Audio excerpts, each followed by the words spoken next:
नमस्कार, आप देख रहे हैं दैनिक चिंतन। दोनों उत्तर प्रदेश के रहने वाले हैं और ये उत्तर प्रदेश से अलग अलग राज्यों में जाकर रेकी करते थे। जो एटीएम या जो ऐसा क्षेत्र जो बाहर में है, ऐसे स्थानों पर रेकी करते थे।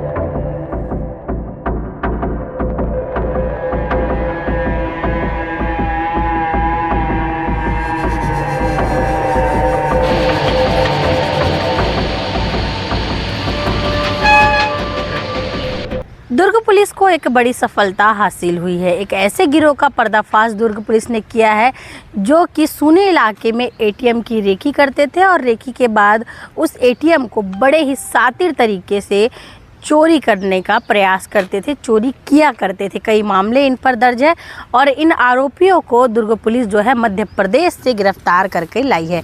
2 आरोपी है इसमें। दरअसल मामला तब खुलता है जब नंदनी नगर में यानी नंदनी थाना क्षेत्र में एक एटीएम को उखाड़ने का प्रयास किया जाता है। घटना नवंबर 2025 की है, जब 2 आरोपी करीबन रात के 2 बजे इस एटीएम को उखाड़ने का प्रयास करते हैं, रस्सी के सहायता से, मेटाडोर की सहायता से।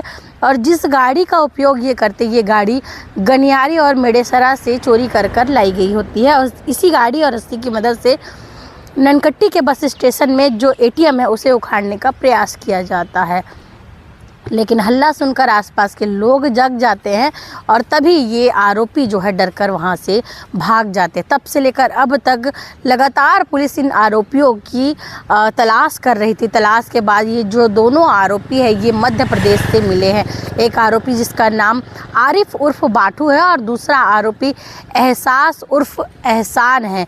ये दोनों ही आरोपी मिलकर अंजाम देते थे ऐसी घटनाओं को। और इनका जो घटना स्थल है ये सिर्फ दुर्ग रायपुर ही नहीं बल्कि अलग अलग राज्यों में था। ये लोग यूपी के हैं प्रॉपर और वहाँ से आकर अलग अलग राज्यों में गाड़ी चलाने का काम यानी कि ड्राइवरी का काम किया करते थे। इसके साथ ही कपड़े घूम घूम कर बेचा करते थे ताकि रेकी कर सके। और इनका जो निशाना रहता था वो हाईवे के आसपास के इलाके के एटीएम होते थे, क्योंकि हाईवे में दूर दूर तक कई जगह ऐसा होता है सिर्फ एटीएम होता है और आसपास कुछ होता ही नहीं है। कई होटल ढाबे होते ज़रूर है लेकिन दूर दूर होते हैं। तो इनका यही निशाना रहता था कि हाईवे के आसपास ऐसे सुने एटीएम मिल जाए जहाँ दूर दूर तक कोई दुकान या कोई ढाबा नहीं है। ये चोर इतने शातिर थे कि आसपास के ढाबों में खाना खाने के लिए भी नहीं रुकते थे।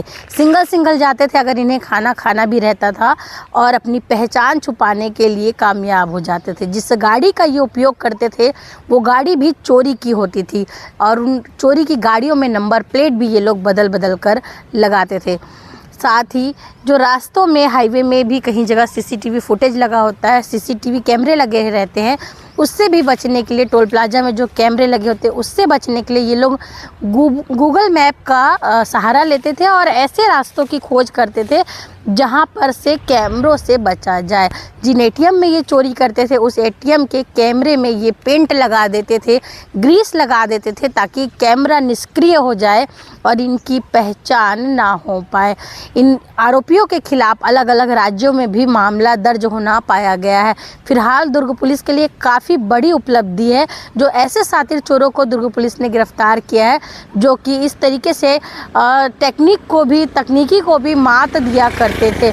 आपको बता दें कि ये आरोपी आपस में संपर्क साधने के लिए भी इंटरनेट कॉलिंग का इस्तेमाल किया करते थे और जो मोबाइल ये यूज़ किया करते थे वो भी चोरी का ही होता था। इन आरोपियों को पुलिस ने पकड़ लिया है और आगे की कार्रवाई की जा रही है। इस पूरे मामले में मणिशंकर चंद्रा दुर्ग ग्रामीण एएसपी ने क्या कुछ बताया है आगे आप बाइट के माध्यम से देखेंगे। तब तक बने रहिए हमारे साथ। दैनिक चिंतक के लिए मैं भारत। थाना नंदनी के अंतर्गत ननकट्टी बस स्टैंड के पास एक एटीएम को उखाड़ने का मामला आया था। इसमें अपराध पंजीबद्ध देकर विवेचना में लिया गया था।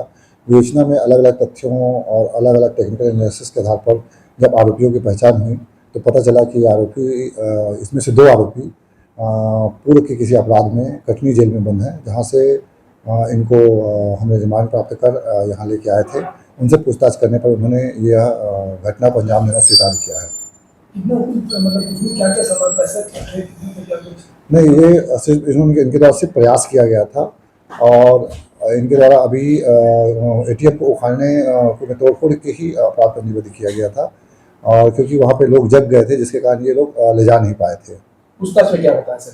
पूछताछ में ये बात सामने आई है कि ये दोनों उत्तर प्रदेश के रहने वाले हैं और ये उत्तर प्रदेश से अलग अलग राज्यों में जाकर रेकी करते थे। जो एटीएम या जो ऐसा क्षेत्र जो बाहर में है, ऐसे स्थानों को रेकी करते थे। रेकी करने के बाद, रेकी करने का भी इनका एक अलग तरीका था, या तो ये फेरी वाले बन के उधर कार्य करते थे या फिर गाड़ी का ड्राइवरी करना शुरू कर देते थे और ड्राइवरी करते हुए ये रेकी का कार्य करते थे। ये लोग रायपुर होते हुए दुर्ग पहुँचे थे।